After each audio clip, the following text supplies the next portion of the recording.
Welcome to our Power Play podcast, a show that gets you deeper into the things to do with politics, leadership, and everything that happens around you. If you want to know who did what, where, when, how, why, this is the best place for you to get yourself into. So make sure you subscribe. I'm a subscriber. And today we have one of the best political analysts by the name of Ape Apondo, and we are digging deeper into what has been happening. Tumekuwa na mambo ikifanyika. So many. It's been one very crazy past month in Kenya. And what has happened in the political scene? Need I add historic events have happened in our country. Yeah, exactly. You are saying Kenya is trying to give a ground for Africa to wake up. It already gave, not we are trying, we did. And I think it's a rebirth. It's the rebirth of our country. Because what we have witnessed in the past few weeks, and actually getting to the point whereby historic moments being made, political historic moments being made, with no politician leading them. That says a lot about where Kenya as a country is, where the citizens of Kenya are, the mindset of the people of Kenya. It has completely changed. Yeah, if you look on social media handles, you'll understand most of the African countries are saying, Kenyans are so much learned, they're ready to take on what the government is not ready to do. And talking about that, we have had a movement of GenZ movement. Where is it heading to? GenZ movement. First of all, shout out to those two. They are energetic. They're very energetic, and we have to appreciate the GenZ movement. Because, all along we've seen people normally come out. But again, as I said earlier, it's led by politicians. But this time it was Kenyans for Kenya. So when it is the people, and it takes us back to the constitution, sovereignty of the people, we the people. So I think it's very admirable to see that it was the GenZ, the young generation, who decided to deal with the preamble of the constitution, the sovereignty of the state, and as Kenyans, and actually take it to the bank. So it's very, very admirable. And you cannot question where it's going, because this is something that it's like shape-shifting each day. Today they say this, tomorrow they say that, but one goal remains: change. It doesn't matter whether some fall off the bandwagon, whether what happens, their goal is one thing: change has to happen, and change is coming. And we have started seeing change, so it's quite admirable. So that's the tribeless nation. Partless nation, but the issue of leaderless nation brings in a lot of issues, because we cannot be leaderless and still want things to run. There must be a leader to oversee whatever is running. And the GenZ generation says we are partyless, we are tribeless, and we are leaderless. Who speaks for them? You can't quite account. In light of what has been happening, honestly, who would want to be a leader? Who would want to be identified as the leader of the movement? Because, people have been abducted, unfortunately, yet quite sadly. Lives have been lost, all in the attempt to be able to find who is the leader of this particular movement, right? Yep. We have seen accusations floating right from government leaders to other people, foreign powers, the opposition, and the be it. One thing I know is, historically, people tend to imagine that a leader has to be a being you can identify. Of course, I can't quite ascertain and say that the GenZ movement is leaderless. And I have seen people, I've even seen millennials and older people coming out. So I would want to believe that the movement is being led by GenZ, but we must also acknowledge the presence of people who are not in the GenZ bracket, who are equally in the protests. But, when they say we are going to occupy CBD on Tuesday, of course somebody started the conversation. Somewhere. Yeah, somewhere. Somebody somewhere started the conversation, and people joined in. And then you sit back, and somebody again somewhere says we are going to come out, and you say we are occupying everywhere. Whoever is coming up with the program. So I don't want to ascertain that, because we are scared lest they go to online and start scouting who started this conversation. We don't want people abducted on the account of what we have said. But a leader is not necessarily that now we can appoint, let's say, Azimio. People often say, it is Raila Odinga who is the leader of this party. So nobody will ever go for Eugene Omalo and say, Eugene, you're the face of this. And I think that is one thing this movement is trying to avoid. That they don't want one singular individual to be the face of the movement. Because what if they're compromised? What if other issues we have seen in the past? arise. Yeah, a few days, is it 1 or 2 days ago, photos were going on social media, doing rounds on social media of Raila and Ruto. And Gen Z is like, Raila tutakusalimia pia wewe. Na kusalimia kwako kutakuwa mara mbili because ni kama umetusaliti. Sisi kuna kitu tunataka na unakuja unatuambia hapa ati dialogue because Gen Z believe now dialogue is not a way out, like they have what they want. And I think we'll talk about that tukiendelea. Yep. What do you have to say about that? I mean, I think one thing I often say is when you're looking at politics, you have to learn to respond and not to react. But the greatest problem we have in the country right now is there's so much anger. Like people, no one has the time to listen to one another. Even the Gen Zs, you look at them, there's so much anger that nobody wants to reason. It's only one thing: we want action. Action it is. So even if you try to reason, you'll be shut down. There'll be so much insult. But we have to go to a point of sobriety, and we have to ask ourselves. Looking at it politically, I think one thing that was a very miscalculated move on the part of Azimio leader. It was a very miscalculated move because for him to go and sign the NADCO report, this was something which was, this dialogue committee, I think they concluded last year. Yeah. So from the time they concluded up to now, I think even his advisors and people in Azimio would have questioned, why sign it now? When there's so much demand from Kenyans, we want accountability, we want action, we want to see change. And then in the wake of all this, it's like he was being set up. And so, because he has been seen as the face of change, he has been the one who's been holding the government accountable. We want this, we want that. And then now in the wake of people demanding for change, you show up and say we want dialogue. Of course, people have to feel betrayed, you see. And no one has the time to start doing. People just reacted and they were like, how can you do this? There's so much anger. There's a feeling of betrayal. But you look at it again now, the part of response, when you decide to look at it, in his part, he was going to sign the report from his protests. So there's the protest of Gen Z, but in his defense, he can say, I was going to send the report. It's the same thing that Sifuna said. Exactly. That was birthed from the Azimio protest because they had a dialogue.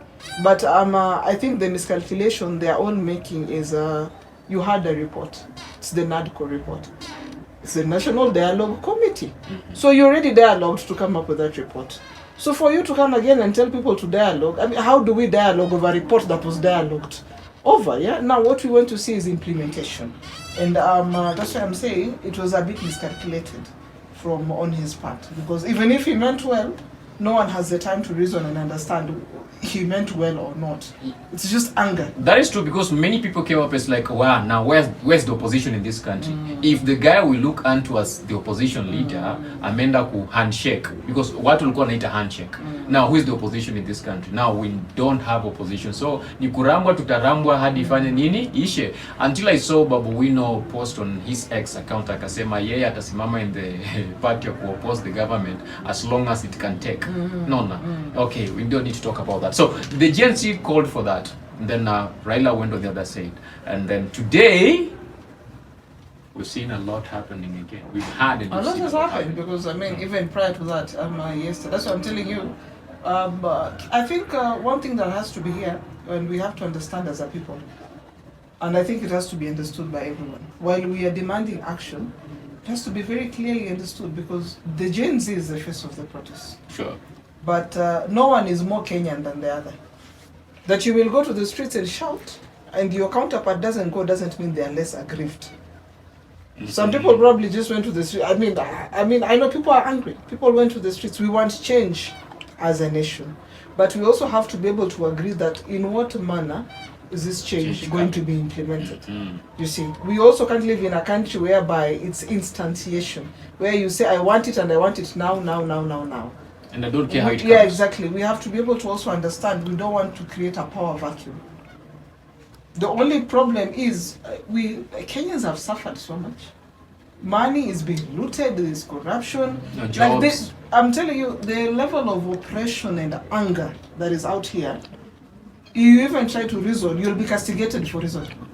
why are you trying to think? We don't want to think. We just want action. We want solutions exactly, now. Yeah, exactly. So we also need to be able to take a step back and say, we'll see the first of the protests. We also don't want a power vacuum one. And when I say a power vacuum, does not mean that corrupt leaders have to stay in office. What we're simply saying is we want a form of systemic flow of these issues being directed, and it makes me quite glad to know that at least today the president has dissolved his cabinet.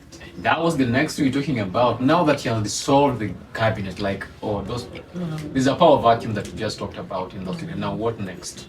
The PSs are taking up, of course, they're taking up those responsibilities. But again, it still brings back the question. Sure. Does it mean the PSs are very innocent, or are they complicit of the very issues that we're talking about? They're just the same monkeys in different forests. Yes, because as a PS, you are quite familiar with what was happening. Sure. With the ministry. Yeah? Here was a CS who was working. You are a PS who was working under this CS. So to what extent are you complicit? You know, I mean, we often say Alibaba and the 40 thieves. So in this, if you are in the den of Alibaba, you cannot come out and tell us, I just used to see what Alibaba was doing, but I have no idea. Alibaba was giving orders and I had to obey, because exactly. if you don't obey Alibaba's orders, then that means I'll be fired. Absolutely. But one, we must commend that is a step in the right direction, firing them.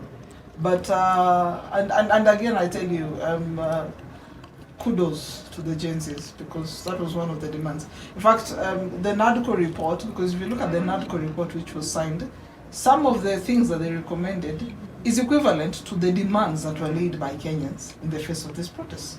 Reject the finance bill, it was rejected. Dissolve the cabinet, not reshuffle, the cabinet has been dissolved. And there's still a number of issues which were equally highlighted. But then again, it takes us back to what we are saying. How many things does the president want to mirror? Because yes, you've dissolved the cabinet today, but we still have issues.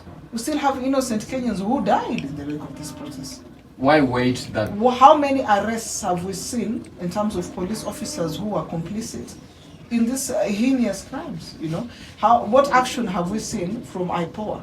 Because your name cannot be Independent Police Oversight Authority.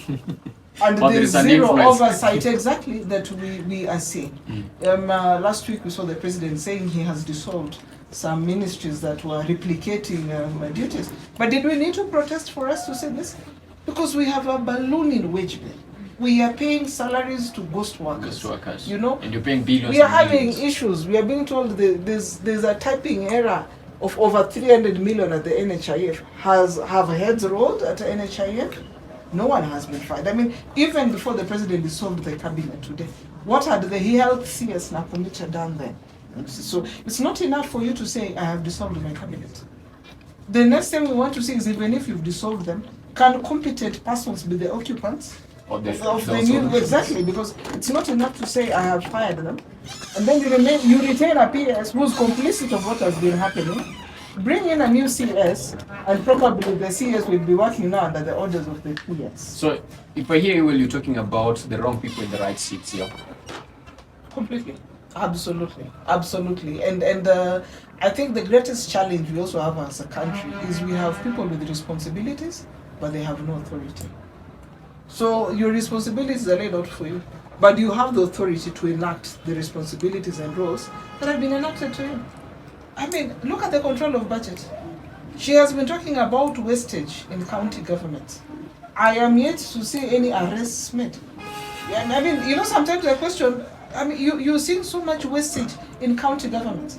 Oh, I know, I was seeing today a stadium that was created in Isiolo County worth 900 million. And I'm asking myself, is this a cowshed? I mean, was this even $1 million shillings? The definition of the stadium maybe is what differs. To them, that is the stadium. Because you look at what Rwanda, the size of Nairobi, built in the name of a stadium.